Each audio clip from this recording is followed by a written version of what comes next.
if I was a parent of a newly entering pre-K student and came into registration and had some questions, and I recognize we're part of the solution and part of the problem, they're not getting an answer on what next September is going to look like. There's some possibilities, and it depends on finance, and it depends how we're going to lay out.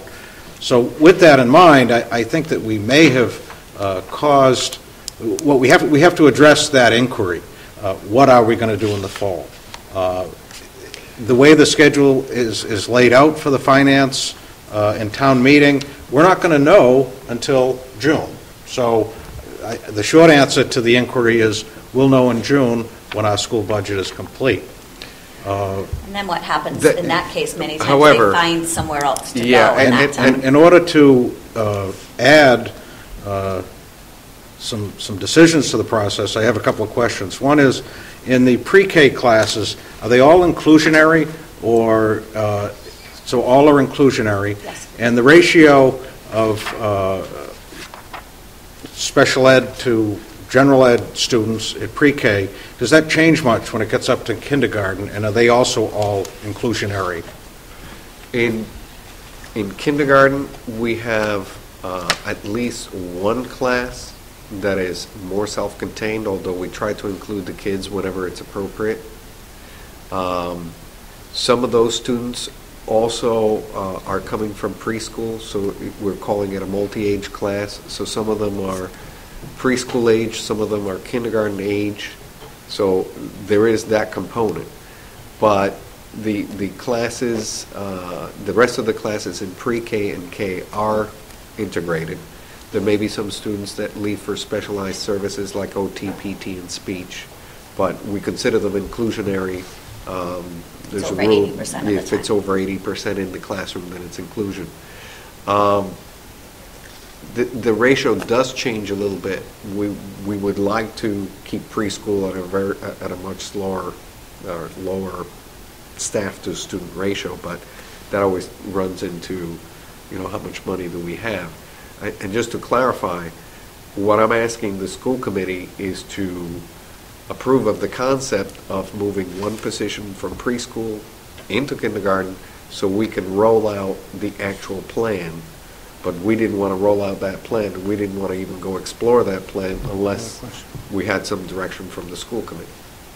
Okay. Mr. Larrabee? Well, actually, if I could follow up to the second part of that question, sure, was because I'm considering a motion that can address your inquiry, and it has to do with the limitation on the number of students in a class.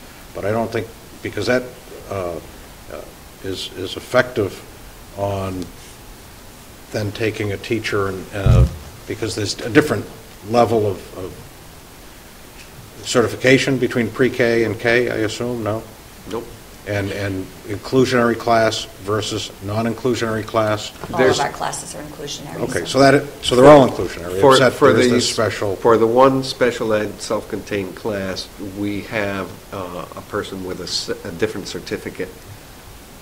She's certified in severe profound special ed education. That's what I was asking about, so I'll have a motion after we complete the discussion. Thank you. Mr. Larrabee? Through the chair, actually for either of you, does this plan, looking at students that are already on IEPs, will changing the format of preschool change placements at all to where we're not going to meet the needs of students that we need to meet?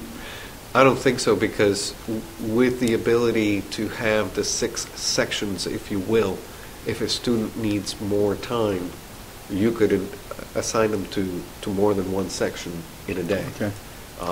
And we always have our multi-age special education class for children that have such significant needs that can't be met in a preschool setting. Right. That really is the purpose of that classroom as well. I could just see it on a lot of parents coming in requesting IEP meetings and saying, this isn't what I signed up for, and I'm wanting things changed.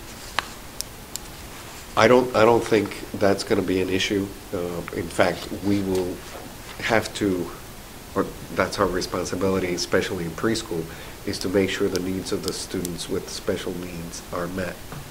Then we open the doors to students who would be, regular education peers. Dr. Colley and Dr. Condon and Ann Harkin and myself met last week and looked at all of the children that we know by name right now. You know, what happens There with may be preschool others. is with EI, they come into us at their third birthday. third, So, yeah. you know, we could have a 3-year-old that comes in tomorrow and would start just because of their age and the ruling of how kids integrate into school. But with what we know now and what we already know of kids coming from EI, we can more than meet their needs. That would be my only concern with Yeah. exploring it. And the reason why I did not come in with the proposal in hand yet, although we have a draft, there's some things that I would like to do to the proposal before you go to a vote. But I want to telegraph to the audience what the pleasure and ideas are of the school committee, so that at the next school committee meeting, I would bring a proposal that you can do a vote on, rather than doing one now, because right now, the only thing I would be looking at is transferring the position from preschool to kindergarten to make sure we can balance the budget.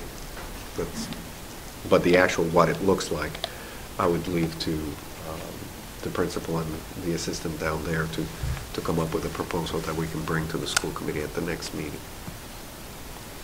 Michelle, will you? And Ms. I was going to make a Go ahead, motion. it's fine. Did you? No, I didn't. No, I was just checking Oh, before okay. I went. Well, with that question to us on whether we should make a suggestion, my suggestion is that we have a motion that incorporates the concern that came up in the discussion for class size and services. So while the multi-age room would be an exception, I would be concerned with transferring a kindergarten teacher to pre-K and ending up with Other way. Opposite. Other way. Pre-K to K. from pre-K to K, if that remedies anything beyond the 28 students. If we're looking at beyond 28 students in a classroom, then it certainly makes sense that we need another teacher from somewhere. So my motion with that explanation is that we have a maximum number of students not to exceed 28 in the kindergarten classroom.